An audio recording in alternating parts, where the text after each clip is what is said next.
Naging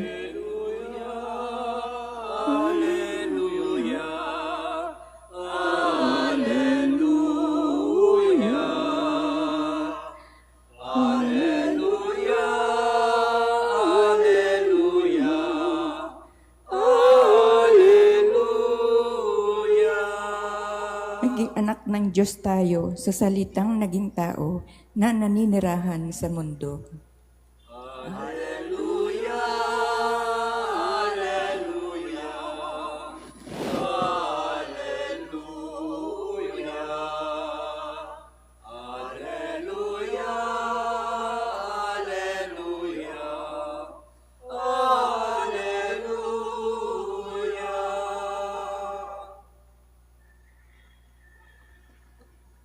Sumainyo ang Panginoon. At sumaiyo rin. Ang mabuting balita ng Panginoon ayon kay San Juan. Papuri sa iyo, Panginoon. Sa pasimula pa'y naroon na ang salita, kasama ng Diyos ang salita, at ang salita ay Diyos. Kasama na siya ng Diyos sa pasimula pa. Sa pamamagitan niya, nilikha ang lahat ng bagay, at walang anumang nalikha nang hindi sa pamamagitan niya. Mula sa Kanya ang buhay, at ang buhay ay siyang ilaw ng sangkatauhan.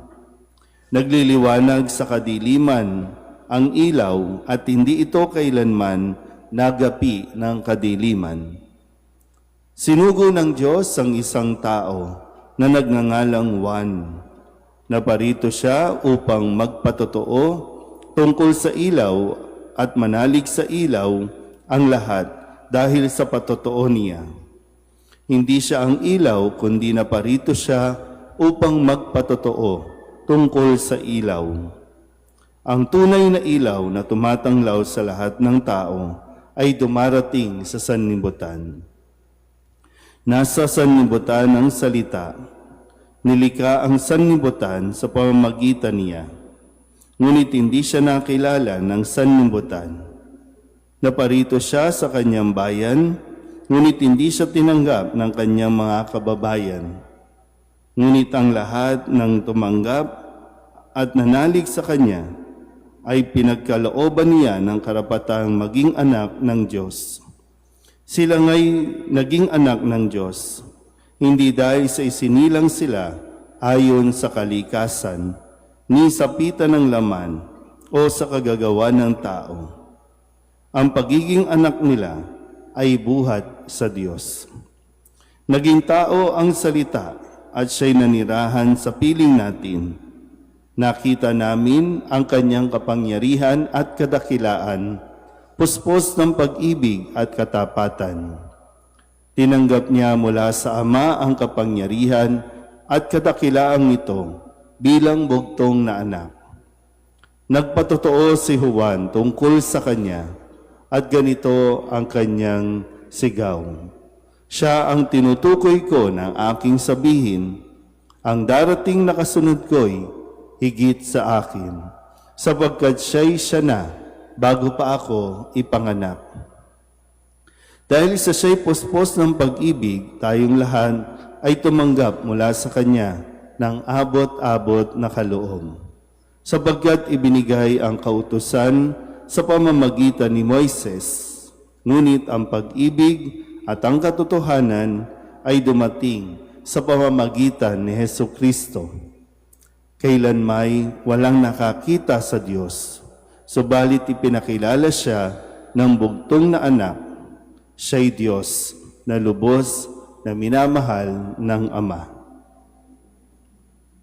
Ang mabuting balita ng Panginoon. Pinupuri ka namin, Panginoong Hesukristo.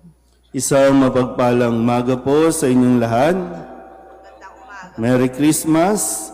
Merry Christmas po. Ilang oras na lang, Happy New Year na. So ito po ang huling araw para sa taong 2025. At tayo nasa ikapitong araw ng ating pong tinatawag na Octave of Christmas o ikapitong araw na pagdiriwang ng Pasko ng Pagsilang at sa ating pong mga pagbasa, muli pinapaalalahanan tayo ni San Juan. Ang sumulat ng ating ebanghelyo, ganoon din ang sumulat ng ating unang pagbasa na maganda na mapaalalahanan tayo. Sabi sa unang pagbasa, mag-ingat kayo. May mga darating na antikristo. May mga darating na magpapakilalang sila ang Kristo. Sila ang Mesiyas, sila ang sugo, sila ang tagapagligtas.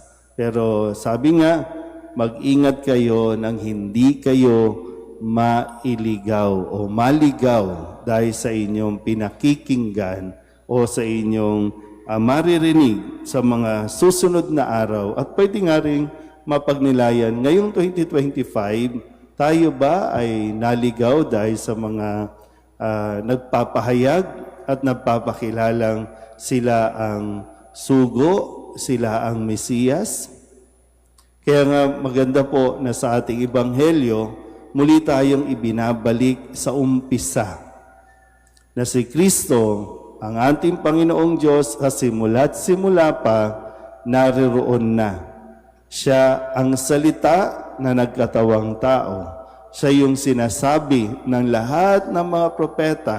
Siya yung ipinangako na nakita natin, hindi man natin nakita physically, pero natunghayan natin kung ano ang nangyari noong unang Pasko, nang ang salita ay magkatawang tao, nang isilang doon sa Belen. Kaya ito ang binabalik sa atin, ang kanyang kasaysayan, ang kanyang kwento, at tayo po bilang mga tagapakinig, hindi tayo ang ilaw kung paanong sinabi rin na si Juan ay hindi ang ilaw. Siya lamang ang tagapagpatotoo, siya lamang ang tagapagpakilala ng ilaw, ng tunay na katotohanan. So hindi tayo. The moment na may magsabi o sabihin mong ikaw, kaya mo kahit wala ang Diyos, bagsak na tayo dyan. Pag mayroong nagpre-pretend na kaya niyang mabuhay na wala ang Diyos, wala na yan. At kung mayroong magtumayo at magpahayag na maniwala kayo sa akin, ako ang tagapagligtas, mag-ingat-ingat na po. Kaya nga mahalaga na kinikilala natin ng mabuti ang ating pananampalataya at patuloy itong pinapalalim. Kung tutusin, ilang taon na ba tayong nabubuhay sa mundong ito? Depende sa edad ninyo. Halimbawa ako, 50 years na akong nabubuhay sa mundong ito. Pero napakarami pang bagay na dapat matuklasan tungkol sa ating pananampalataya. Na kahit na ba araw-araw ako nagmimisa, nagbabasa ng salita ng Diyos, pero sadyang ang misteryo at tiwaga ng kapangyarihan ng Diyos, ng kapangyarihan ng salita ng Diyos ay sadyang napakalawak. Pero kung dito pa lang, pangahawakan natin si Kristo ang Mesiyas. Isa lang ang Mesiyas. Wala nang iba pa. Walang ibang pwedeng magligtas sa sa pamahalaan natin, sa simbahan natin, sa mga organisasyon natin, kundi si Kristo lang. So tayo lang po ang tagapagpatotoo. Kung ano man ang naranasan natin sa Diyos, ipahayag natin upang mas maipakilala hindi ang ating mga sarili, kundi ang Diyos. Amen.